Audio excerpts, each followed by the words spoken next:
तो भाई लो 1 साल बाद फिर आवता रक्षाबंधन के शुभ मौका हसीन आवता बहन सन के जीते के दिन आवता। अबे साले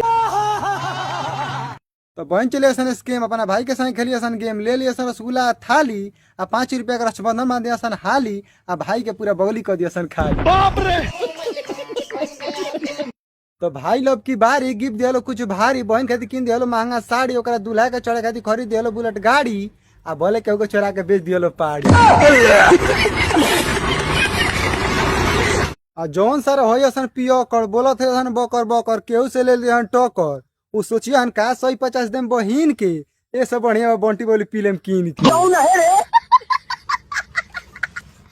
हमारा फेरम कर हम तो अपने भई रहते कंगाल भिख मांग के भई रहता हमार हाल तबो कोनो ना कोनो उपाय लगाए आ धीरे से मेडिकल पर जाए आ लिए खा लेम बेहोश के गोली आ ना होश रही ना बहनिया राखे बने के बोली।